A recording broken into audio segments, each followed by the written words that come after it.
स्वागत है दोस्तों आप सभी का हमारे YouTube चैनल उड़ान स्टडी पर। दोस्तों हम YouTube हिस्ट्री में पहली बार आपके लिए लेकर आए हैं ऑडियो बुक सीरीज, जिसमें हम आपको क्लास 8 टू 12 तक के सोशल स्टडीज़ के पूरे चैप्टर का ऑडियो बुक प्रदान करेंगे। रेडी हो जाइए आप हमारे साथ नए सफ़र को चलने के लिए ऑडियो बुक के साथ। दोस्तों अगर आपको हमारी ऑडियो बुक अच्छी लगी तो चैनल को सब्सक्राइब करिएगा, वीडियो को लाइक करिएगा।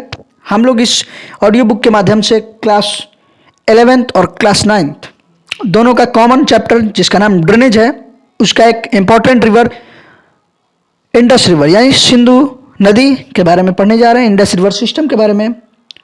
चलिए शुरू करते हैं। वीडियो अच्छी लगी तो लाइक करिएगा, चैनल को सब्सक्राइब करिएगा। तो शुरू करते हैं। इंडस रिवर यानी सिंधु नदी, यह विश्व की सबसे बड़ी नदियों द्रोण यानी कि रिवर बेसिन में से एक है, जिसका क्षेत्रफल 11,65,000 वर्ग किलोमीटर है। भारत में इसका कुल क्षेत्रफल 3,21,289 वर्ग किलोमीटर है।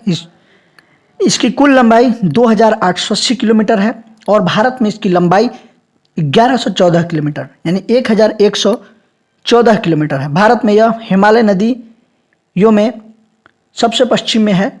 इसका उद्गम तिब्बत के कैलाश पर्वत श्रेणी में बुखारचू ग्लेशियर के निकट माना जाता है। तिब्बत में से सिंघ खम्बान के नाम से जाना जाता है, जिसका अर्थ होता है शेर का मुख, लॉयन माउथ। आगे देखते हैं इस नदी के बारे में क्या दिया गया आपके बुक में। बीच में उत्तर पश्चिम दिशा में बहती हुई यह लद्दाख और बलूचिस्तान से गुजरती है। लद्दाख श्रेणी को काटते हुए यह नदी जम्मू एवं कश्मीर के गिलगिट के समीप एक दर्शनीय महाखंड निर्माण करती है। यह पाकिस्तान के चिल के निकट दर्जिस्तान प्रदेश में प्रवेश करती है। यह सिंधु नदी की बहुत सी सहायक नदियां हैं, पर्वत से निकलती है, जैसे शयोक, गिलगित, जास्कर, हुंजा, नुब्रा, शिगार। जो बिल्कुल नहीं, आप लोग गलत समझ रहे हैं, शिगार नदी का नाम है। गास्टिंग एवं द्रास। अंततः यह नदी अटक के निकट, अटक एक जगह का नाम है दोस्तों, अटक के निकट पहाड़ियों से बाहर निकलती है, जहां दाहिनी तट पर काबुल नदी जो पाकिस्तान में है इनमें मिलती है। इसके दाहिने तट पर मिलने वाली अन्य मुख्य नदियों के नाम जानते हैं, जैसे खुरमा, तोची, गोमल, बिबोआ एवं संगार है। ये सभी नदियां सुलेमान श्रेणी यानी सुलेमान रेंज से निकलती है। यह नदी दक्षिण की ओर बहती हुई मिथनकोट से के निकट पंचनद का जल प्राप्त करती है। पंचनद नाम पंजाब के 5 मुख्य नदियों सतलुज, व्यास, रावी, चेनाब एवं झेलम को दिया गया है। अंत में सिंधु नदी कराची के पूर्व में अरब सागर में जाकर गिर जाती है यानी मिल जाती है। भारत में सिंधु जम्मू एवं कश्मीर में बहती है। झेलम को सिंधु की महत्वपूर्ण सहायक नदी है। झेलम सिंधु की महत्वपूर्ण सहायक नदी है। कश्मीर घाटी के दक्षिण पूर्व, अब हम लोग समझेंगे इन 5 नदियों का ओरिजिन, उद्गम स्थल। पहले में झेलम है जो कि महत्वपूर्ण सहायक नदी है। कश्मीर घाटी के दक्षिण पूर्व भाग में पीर पंजाल गिरिपद में स्थित वेरी नाग झरने से निकलती है। पाकिस्तान में प्रवेश करने से पहले यह नदी श्रीनगर और उलर झील के से बहते हुए एक तंग एवं गहरे महाखंड से गुजरती है। पाकिस्तान में झंग के निकट यह चेनाब नदी से जा मिलती है। अब समझेंगे चेनाब नदी। सिंधु की सबसे बड़ी सहायक नदियों में से एक है चेनाब नदी भी, और यह चंद्रा और भागा 2 सरिताओं से मिलने के बाद बनती है। जैसे हमारी गंगा कैसे बनती है आपको पता है? हमारी गंगा नदी अलकनंदा एवं भागीरथी से मिलकर बनती है, वैसे यह चंद्रा एवं भागा से मिलकर बनती है सरिताएं। ये सरिताएं हिमाचल प्रदेश के केलांग के निकट टांडी में आपस में मिलती हैं। जैसे कि हमारी जो नदी है गंगा वो हमारे देवप्रयाग में मिलती है, वैसे यह जाकर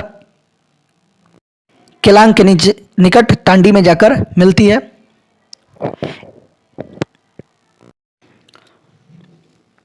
पाकिस्तान में प्रवेश करने से पहले यह नदी 1180 किलोमीटर बहती है।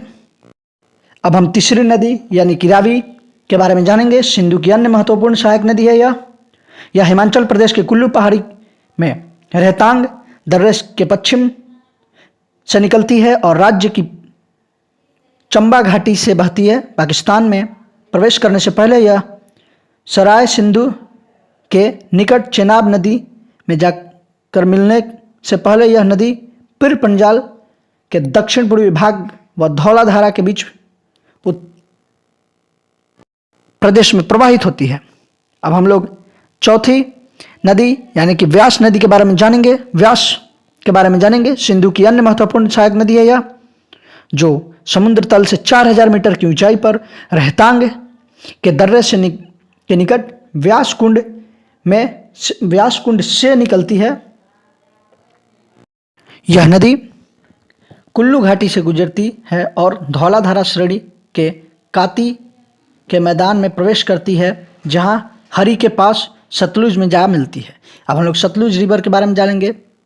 नदी तिब्बत में 4555 मीटर की ऊंचाई पर मानसरोवर के निकट राक्षस, जी बिल्कुल नहीं, राक्षस नहीं, मैंने बोला राक्षस ताल से निकलती है, जहां इसमें लांगचेन खम्बान के नाम से जाना जाता है। लांगचेन खम्बान, ध्यान रखिएगा, अंडरलाइन कर लें इसे, लांगचेन खम्बान। ये एमसीक्यू में आ सकता है, के नाम से जाना जाता है। भारत में यह प्रवेश करने से पहले यह लगभग 400 किलोमीटर तक सिंधु के पैरेलल यानी समानांतर बहती है और रोपण के एक महाखंड से निकलती है। यह हिमालय पर्वत श्रेणी में शिल्प किला से बहती हुई पंजाब के मैदान में प्रवेश करती है। यह एक पूर्ववर्ती नदी है। यह एक अत्यंत महत्वपूर्ण सहायक नदी है क्योंकि यह भाखड़ा नंगल परियोजना नहर तंत्र का पोषण करती है। इंडस रिवर सिस्टम में बस इतना ही। मिलते हैं अगले रिवर के बारे में जानने के लिए। अगले नदी जो कि गंगा नदी है उसके बारे में अगले ऑडियो लेक्चर में समझेंगे। तब तक के लिए आप सब जय हिंद।